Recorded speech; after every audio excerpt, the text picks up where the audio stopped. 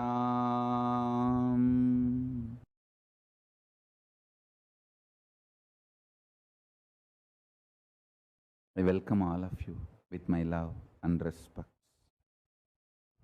I welcome all the living, practicing Hindus from all over the world.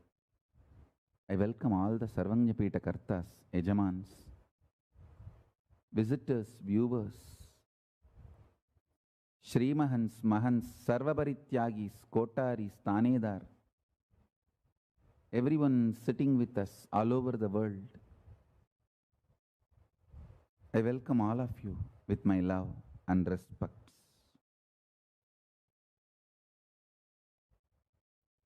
Paramashiva's direct message from KAILASA.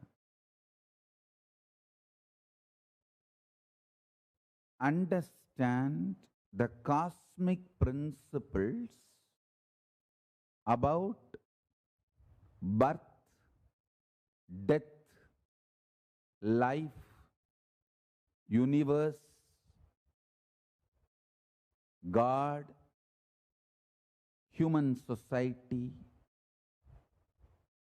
Understand the cosmic principles about all these basic ingredient of your life. Function from that understanding, you will have cosmic consciousness happening in you. This is today's message. Understand? Understand about life from cosmos, as cosmos reveals about life, not as the foolish materialistic brainwashing dash fellows are trying to teach you. See, the chronic capitalists are trying to brainwash you. Life is all about the amount of luxury and comforts and things you have, because they want to make you just their customer. The only utility you have for them is just being a customer. Earn, come and give it to us to buy a jeans. Then come and give it to us to buy a couch. Then come and give it to us to buy a car. Then earn for 30 years, go on paying just the mortgage of your home. You are nothing but machine to pay their bills. So they teach you that is what is life. Each one teaches about life to you the way they can exploit you. But cosmos teaches about life to you as it is. I tell you, I have seen the delusion of the people, fear of living organized. They will even commit suicide, but they don't want to live organized way. See, the whole cosmos is order. It is in such beautiful order. Even the chaos is in a very beautiful order.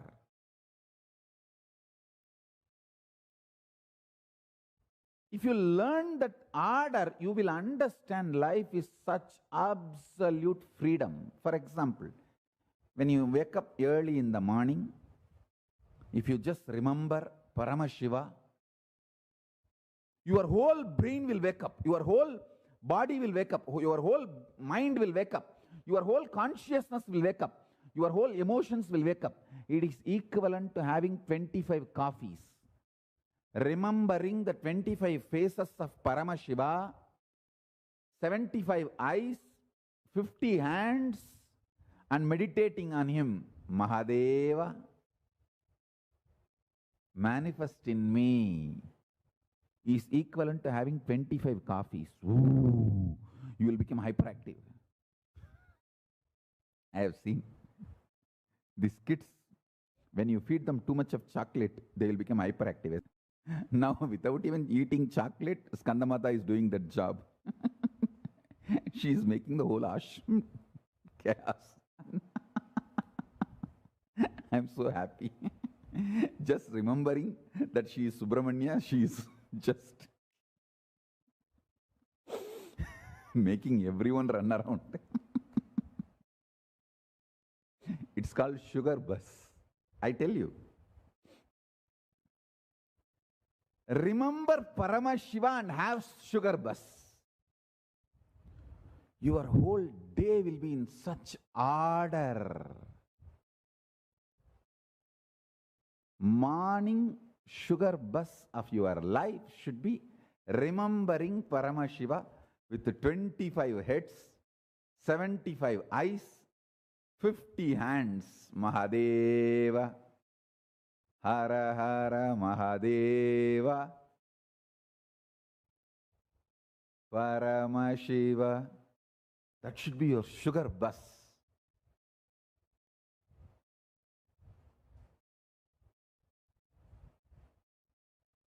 Understand?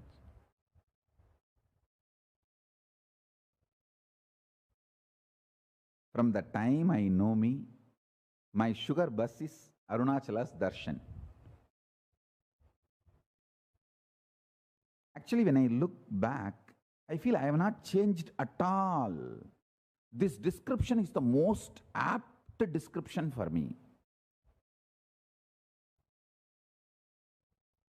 Small but continuous, unbroken lineage of enlightened masters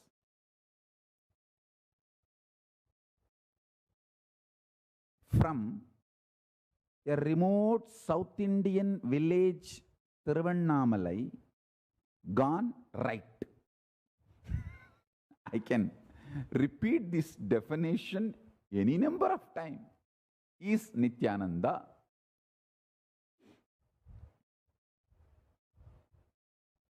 I don't feel I have changed at all. See, whether the Bhasma filled forehead or Rudraksha filled body, or the way I sit in Batmasana and the cloth up to knee. If you see my Yoga Pattabhishekam photo, 1994, I think the photo was taken a little early during the ritual time, some of the ritual, and this final declaration day that photo was used. 1994, the Yoga Pattabhishekam photo. And now, I don't feel I have changed at all. Those days, when I wake up, the first thing I'll open my eyes seeing Arunachala. Now, I'm already in Samadhi. So first thing, I open my eyes as Paramashiva. That's it. Otherwise, I don't see any difference. See, whether KAILASA, this Sangha, KAILASA is nothing but Arunachala gone right. That's all. Reviving Arunachala. That's all. All over the world. Listen.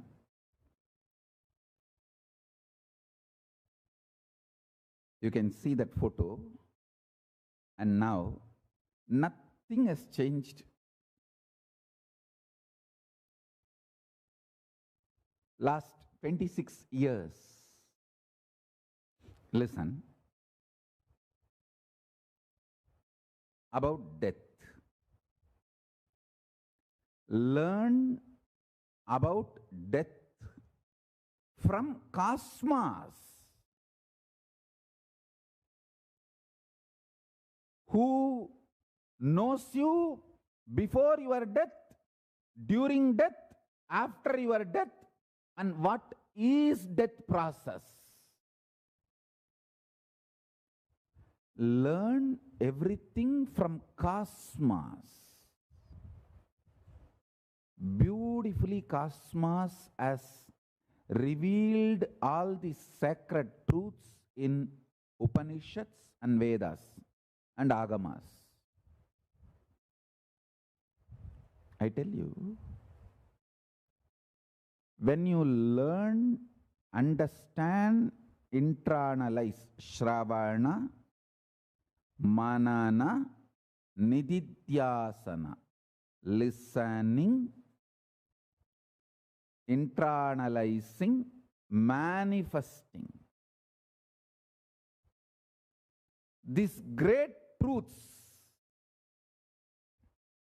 from cosmos, your consciousness becomes enlightened consciousness. You just know life as it should be known.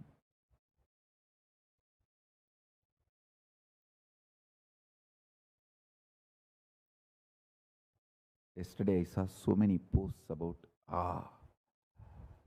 only now we are understanding Krishna's sacrifice. Hey, I tell you, even his Rasa Leela is an extreme sacrifice. It is not womanizing or polygamous as dash, dash, dash fellows distort the illegitimate sons of 3 M's.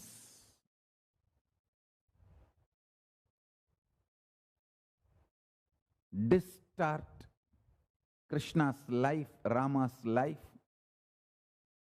and abuse Hindus, make Hindus feel respect for their tradition and civilization.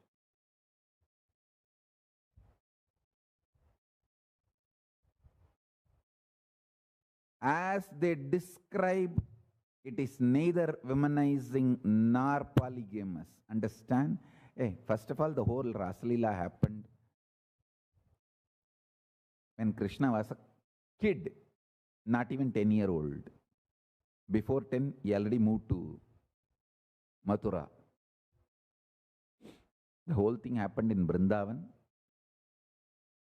before 10. Unless he is real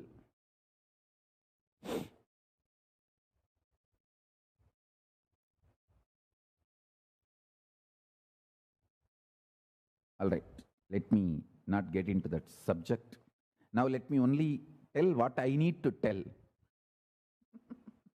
Because I have very spicy words for this anti-Hindu gang.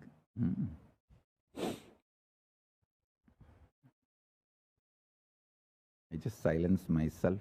Okay, let me do my work, creative work, because Krishna Janmashtami is coming. So let me explain about Krishna and induce more love, bhakti, devotion about Krishna, and let you all start manifesting Krishna. Let's enjoy Krishna. Let's celebrate Krishna. Why waste time on Gamsas and Sisubalas and bloody dash, dash, dash, dash, dash Narakasuras? No need. Let them live their life. Let us live our life. Listen. Everything about Krishna's life is absolute sacrifice. Sarva parityaga for the humanity. Whether He gave life to the 16,000 women whom he rescued from Narakasura's hell, or he himself created a controlled condition and diffused all the weapons, most dangerous weapons, and all those people who can multiply those weapons finished them off, killed them literally, eliminated them. So planet Earth is safe. Planet Earth again becomes a place to live. Killing Bhishma, killing Drona was basic requirement, because anyone goes and begs, serves Drona, he is going to teach them Brahmastra. And after learning that Brahmastra, whether that fellow is going to be dharmic or just going to justify his delusional arrogance as dharma, who knows?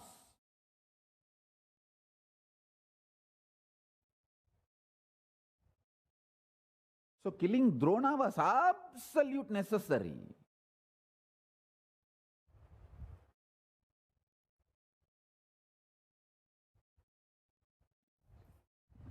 Killing Bhishma was absolute necessary.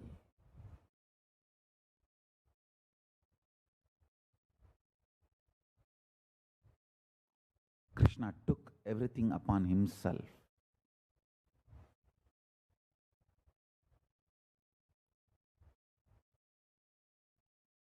That is why I wanted the Parthasarathi form of Krishna to be worshipped. Only then you will understand his sacrifice, where he is just resting in the beach of Chennai. Salty air burns the wounds but heals quickly. That is why he went to the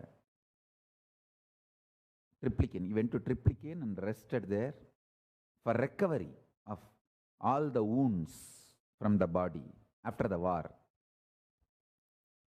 I want the Parthasarathi form of Krishna to be worshipped, to remember the extreme sacrifice, even physically. Hey, don't think he was all the time being served by Gopikas and all his Ashtasakis, always in the bed with best food, dress, comforts and best women. No. Stop projecting your fantasies on him. He was extremely sincere, compassionate, integrated leader, Acharya, guide.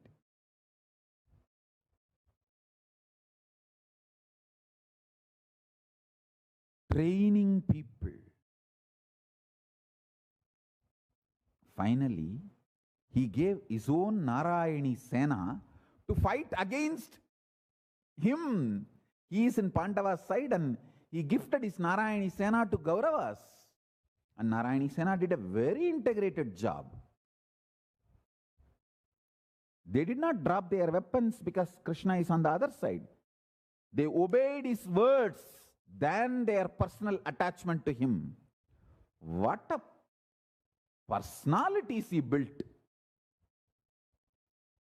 That is Krishna. His own people take his words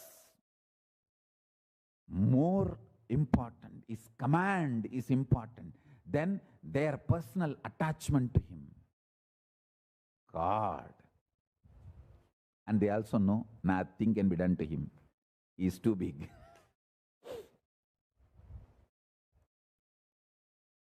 If you look deeper and deeper Krishna's life, I can understand how a man who knows life as it should be known from cosmos,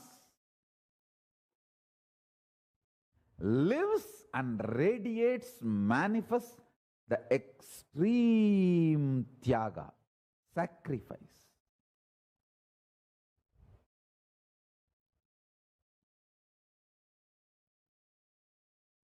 Finally, he accepts the curse of Gandhari. Actually, he could have rejected the curse of Gandhari. It is not that all curses affect him. No. A Brahmastra did not affect him. He could save Parikshit from Brahmastra. The stupid Aswathama sends Brahmastra. Krishna says, stop. And Brahmastra stops. He gives life back to Parikshit. So even Brahmastra he can nullify. He could have just nullified the Gandhari's curse. But he says, no. I want to honor the pain of Gandhari by honoring her curse. And he sacrifices Yadukula.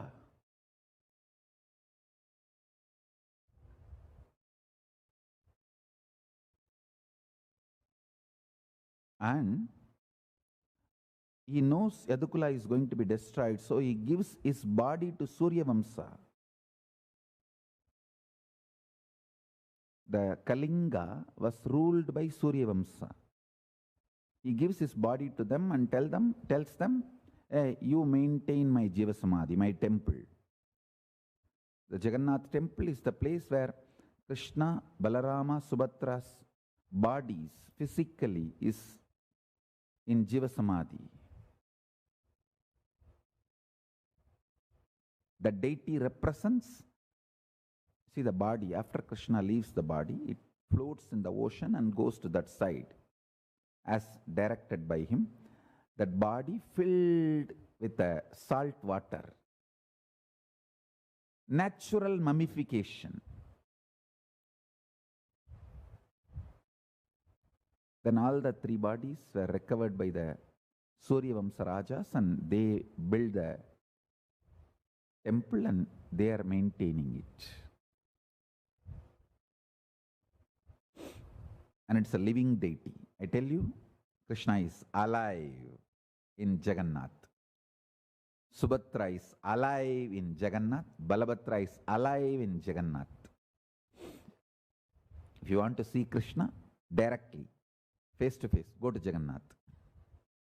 Go to Puri. He is alive, living, Sakshat, Pratyakshamurti. Ramanuja is sitting as he is, with heart beat in Srirangam.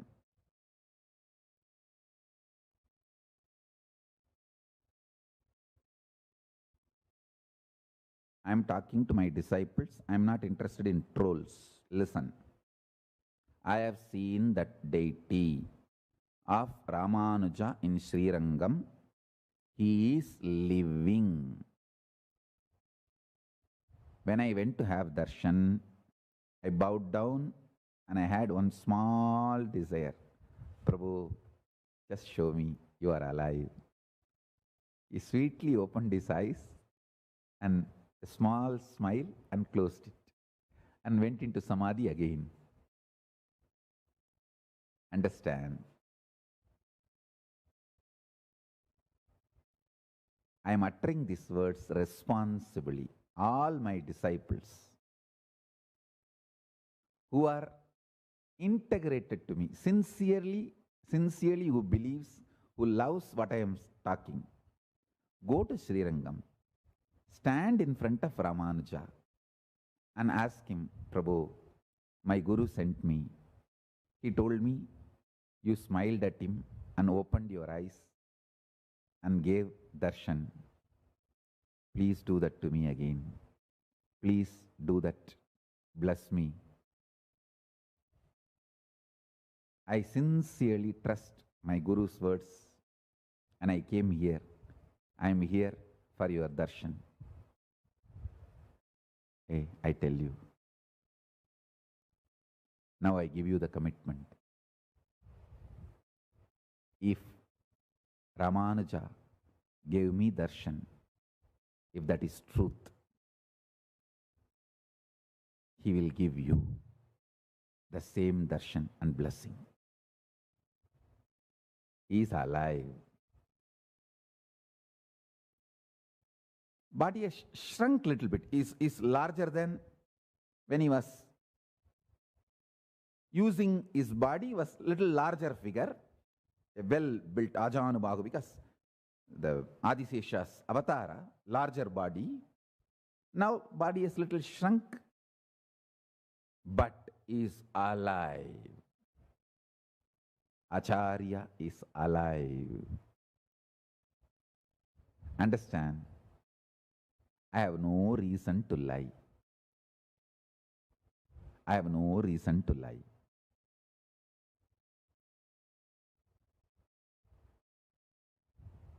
What is there? What is the vested interest for me to promote Acharya Ramanuja Samadhi? I have no reason. And the temple is not in my control, that I am promoting it so all of you will come and lot of money will come and it will all be mine. And all stupid trolls, shut all your holes and go and do your work, some other work, not trolling me. I have nothing to gain by promoting Ramanuja's Jiva Samadhi.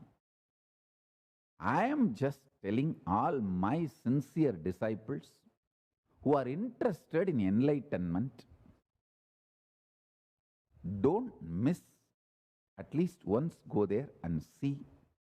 And I really tell you, he will bless you. Hey, listen. He's a living Mahapurusha. Even when I went to Shirdi, I saw he was sitting, just sitting. Shirdi Sai Baba. He was just sitting. Hey, it is not deity, he is.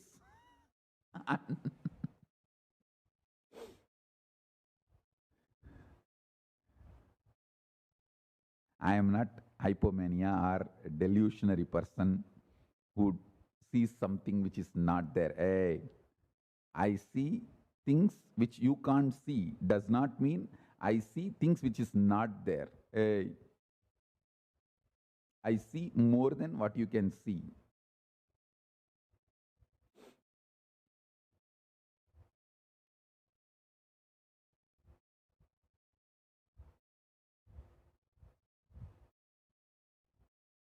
Multiple times I went to Srirangam.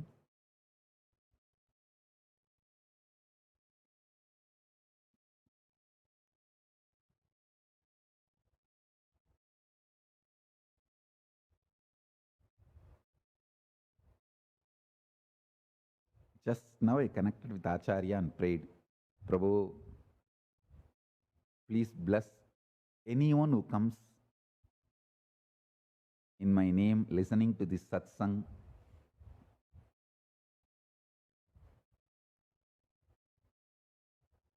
Please grace them. Make them realize you are alive. He said, Tatastu. Done. Only after I got his Tatastu, I am even telling all of you, declaring it to all of you. Go. If you ask anybody in the Srirangam, they will tell you that where Ramanuja's Samadhi is there.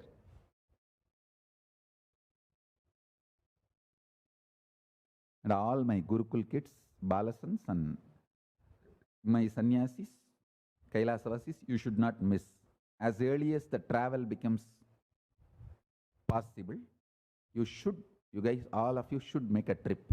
If you have not already made a trip, you should make a trip. And people who are in India, of course, from other countries, I don't think it is possible now, especially with this corona Arana, all that. So at least people, Kailasasis in India, when you are able to travel, when the traveling is possible, you should make a trip and ask him, Prabhu, Swamiji sent me. He told, you are alive.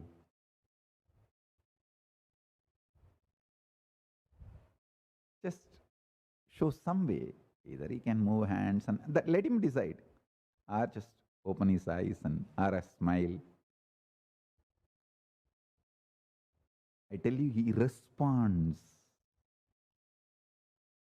He's alive, sitting in Samadhi,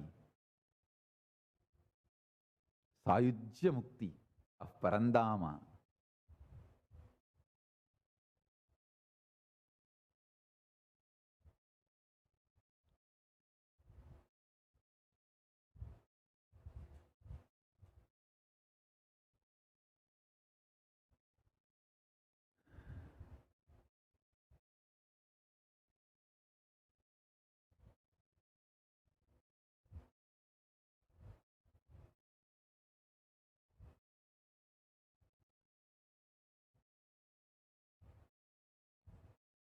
Let me come back to the subject.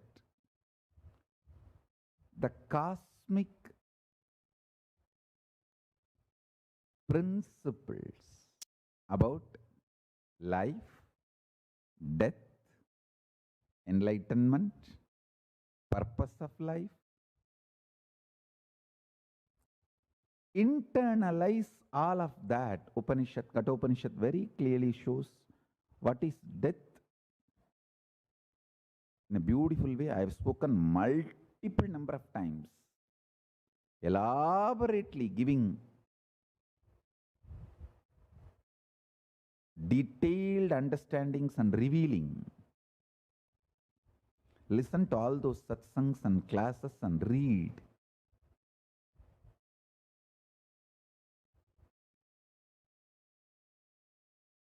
Same way, this different states of consciousness and different planes of the universe, 11 dimensions,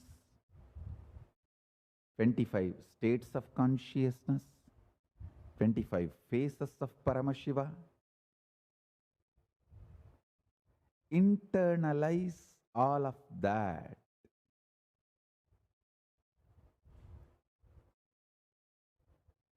From that, you will grow a powerful conscious way of existing. Krishna's Tyaga organized whole Hinduism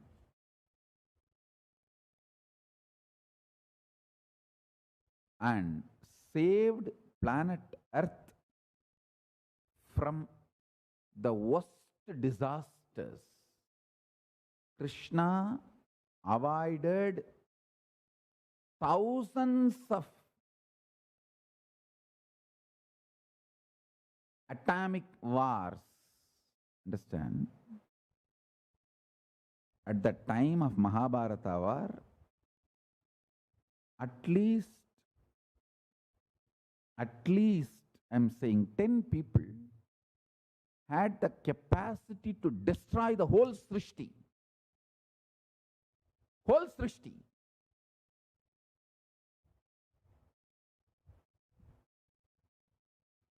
Most brilliant strategist Krishna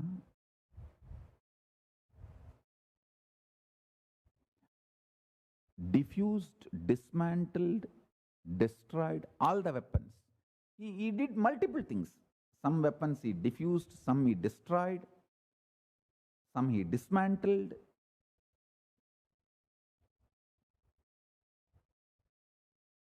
But saved the planet Earth. I tell you.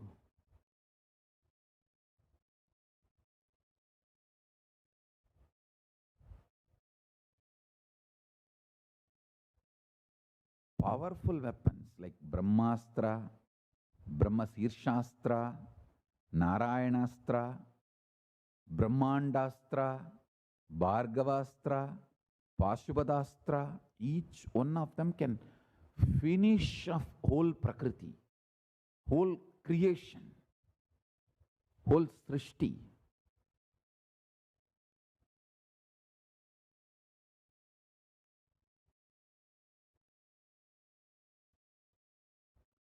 His extreme Tyaga, he compiles the whole Hinduism into one book, Bhagavad Gita. Actually, a personality who can spell out Bhagavad Gita, he actually demonstrates he is an absolute control of himself. He is not at all agitated and leading the whole war. That is the definition of a real warrior.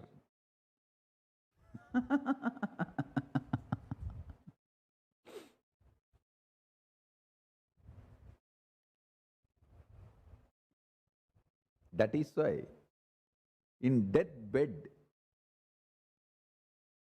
Bhishma sings Sahasranama, Vishnu Sahasranama, glorifying Krishna who put him in deathbed.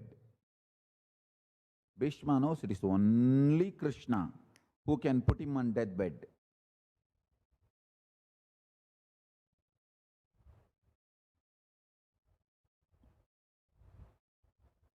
And lying on deathbed, Bhishma delivers Vishnu Sahasranama.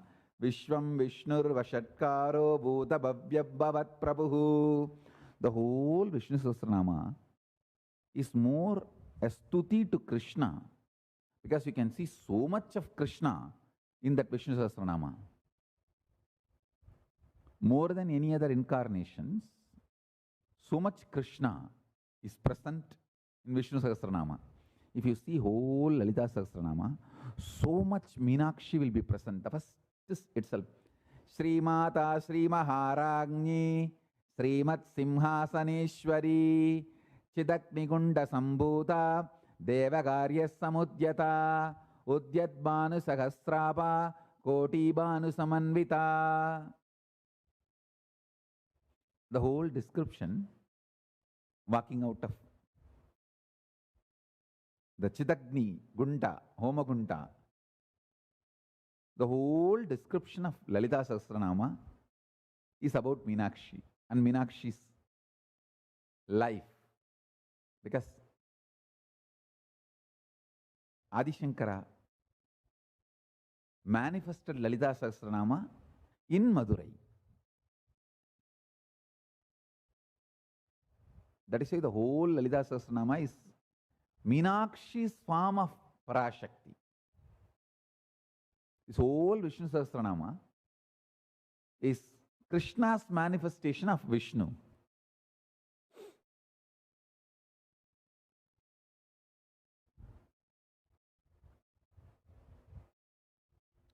The Vishnu Sahasranama Bhashya is Krishna's life.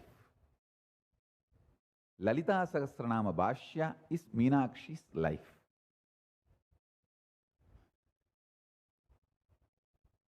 I have done enough research to claim Meenakshi and Krishna were on the same timeline, because at least 10 references I have. Meenakshi's father, means who did yajna and birthed Meenakshi. Meenakshi, the Meenakshi herself, she did not stay in the womb of any human being. She just walked out of the Chidagni Gunda, means the Homa Gunda, and that exact place is only now our Shyamala Pita, Sarvanya Pita is there, and we have Puranic reference and the original references for that also, and Shastra reference, and even this.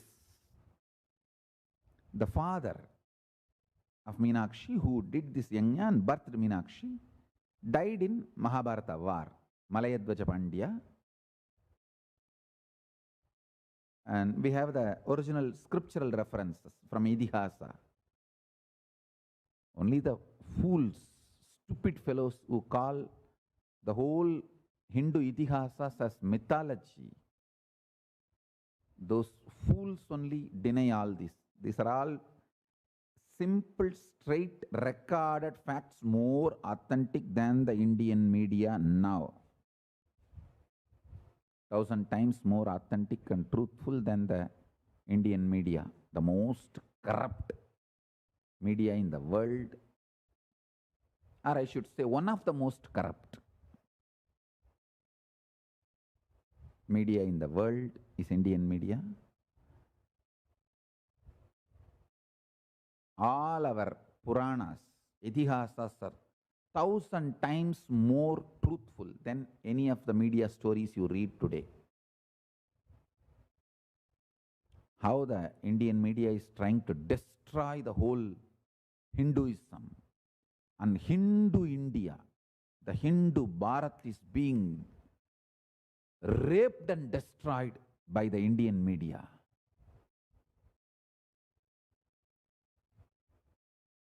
I can give you the original references even now, the Itihasas, which proves Meenakshi's father was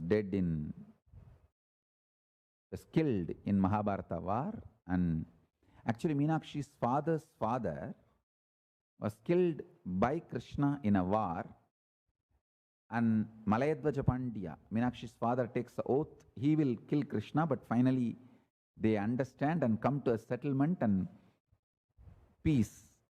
And then the Malayadvaja becomes very devoted to Krishna, and he wages war from Pandava's side, and during the war is killed.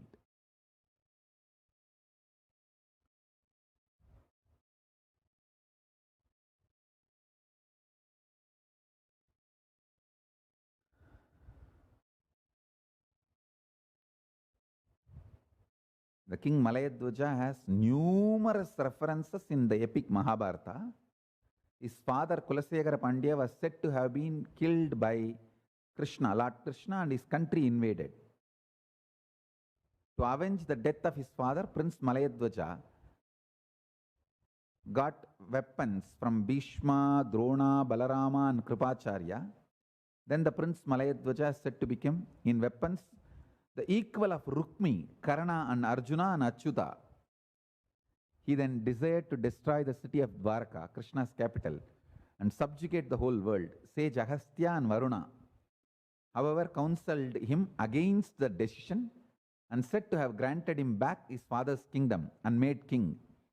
He is said to have, not said to have, I think all this said to have is the bloody British translation. He is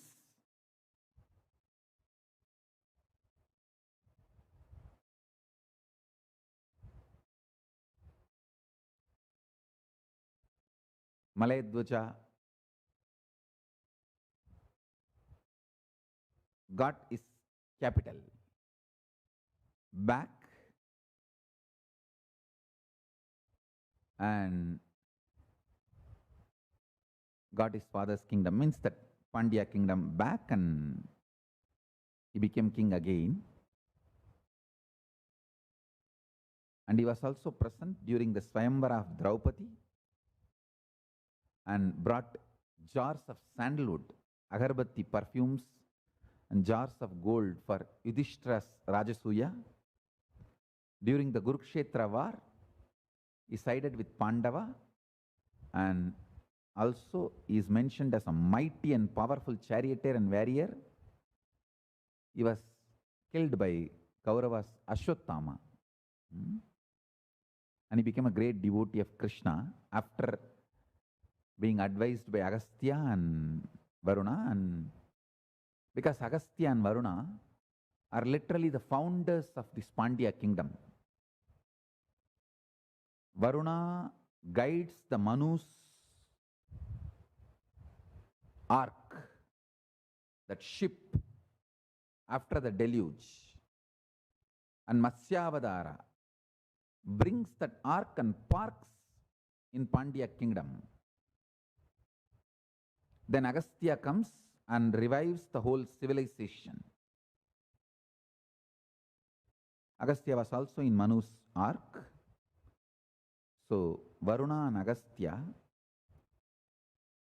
are literally the founders of Pandya kingdom, and that is why the Pandya kingdom also has the fish as their emblem. That fish is Matsyavatara. Matsyavatara, Krishna's, Vishnu's incarnation, which brought the ship and parked.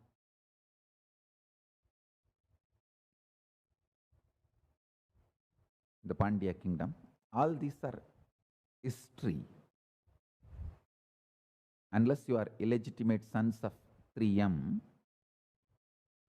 you won't call this as myth.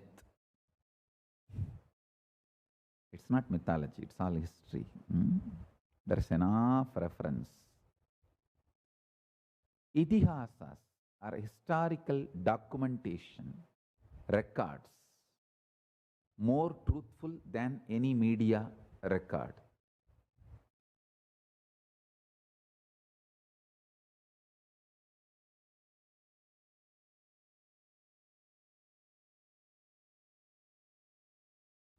Like how these modern day illegitimate sons of 3M go on, try to claim there was never a mentioned word of Hindu in any ancient scriptures. This word, there's no such thing as Hindu religion. How many times you fellows will vomit the same shit? And I have enough reference. In the Shastras, we have been called as Hindus. Again, now I can give you 4 references. But these illegitimate sons of 3M will never go for any original scripture or reference. They just blabber.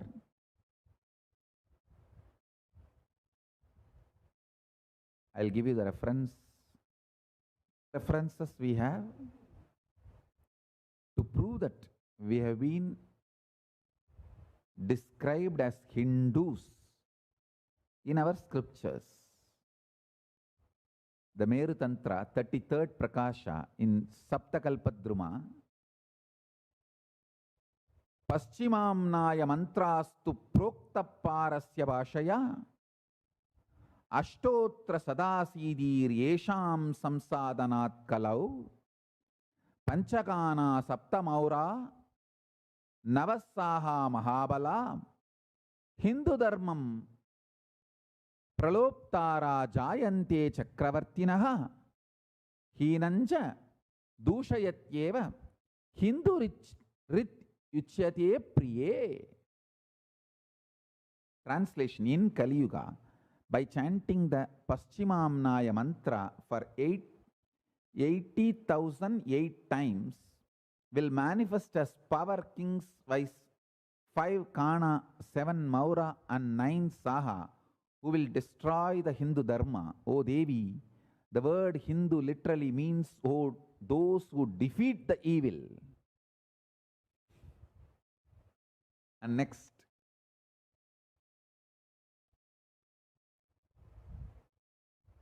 I have multiple references.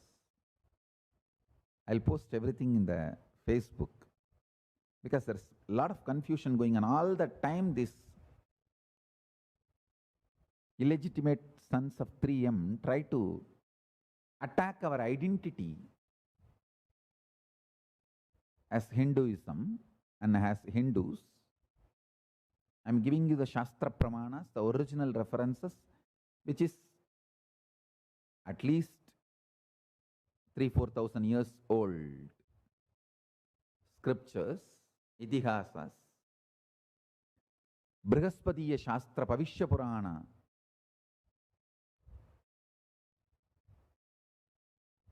Himsaya Duyate Yascha Sadacharana Tatpara Vedako Pratima Seki Sa Hindu Mukha Varnabak. யார் ஹிம்சிக்கப்பட்டாலும் எவன் துக்கமடைகிறானோ ஒழுக்கமான வாழ்க்கை நடத்துவதில் முனைப்புடன் உள்ளானோ வேதம் பசு விக்கிரகங்கள் ஆகியவற்றை பக்தியுடன் வழிபடுகிறானோ அவனே Hindu. It's a beautiful translation. I read out in Tamil. I'll give the English translation also and put it in the Facebook with a reference. The original verse names the the verse details. Then Brihaspatiagama, which is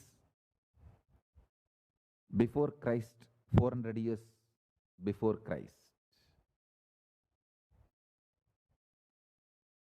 The accepted dating itself is 400 years before Christ, but I feel these datings are much earlier.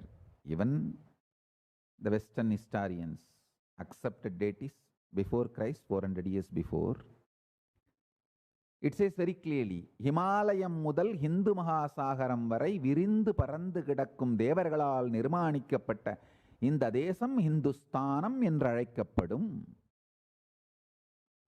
ஜானுஸ்தானே ஜைன சப்த சப்த சிந்துஸ்ததைவச ஹிப்த ஹிந்துர் யாவனீய புனர்ஞேயோ குருண்டிகா.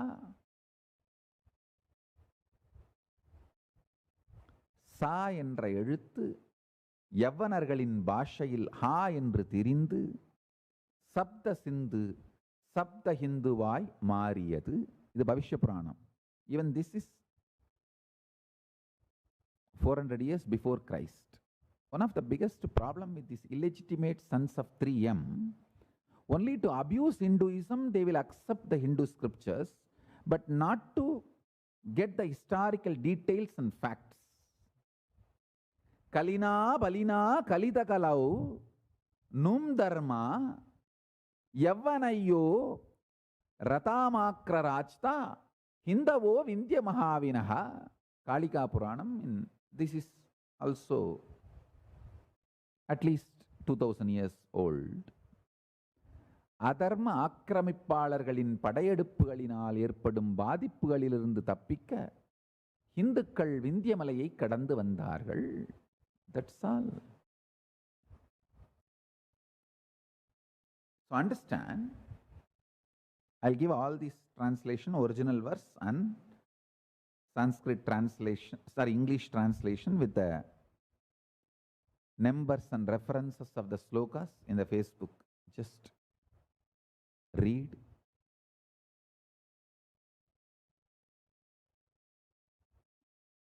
These illegitimate sons of 3M, they don't bother about the real history and all. What they talk is more like a masturbation. They just talk and they are satisfied and go to sleep. That's it. They don't care about shastras, any reference or answers. It's not that they want to do a very research. It's not that they are interested in truth. It is they are interested in just masturbating and vomiting something. They blabber and okay. But all my disciples who are very sincere and interested in finding the truth, I am giving you the references and the truths. Take it and spread it to whoever wants to listen to the truth. Whoever is interested in their masturbation, let them go and be with. We are not interested. Whoever is interested in truth, they can come and you can give them the truth as it is.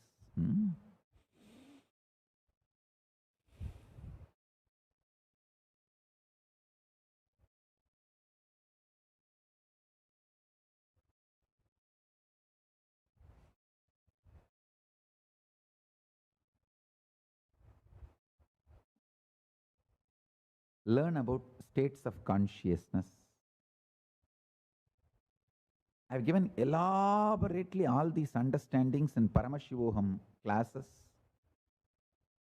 Sadashivoham, Mahasadashivoham, Paramashivoham classes on 11 dimensions of the universe, vertical time zones, and 25 states of consciousness. In all these elaborate satsangs and classes, learn life from those right sources to know life as it is, as it should be known. Spend a little time in knowing life and cosmos.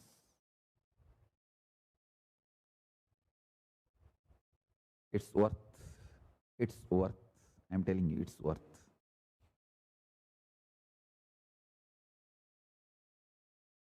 There is a lot more to tell, maybe in the further satsangs.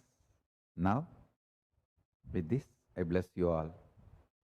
Let's all radiate with integrity, authenticity, responsibility, enriching, causing, living Shuddhatvaita Saivam. The state, space, powers, being, superconsciousness, and KAILASA of Paramashiva. Paramashivoham. Om Nithyananda Paramashivoham. The eternal bliss. Nithyananda. Thank you. Be blissful.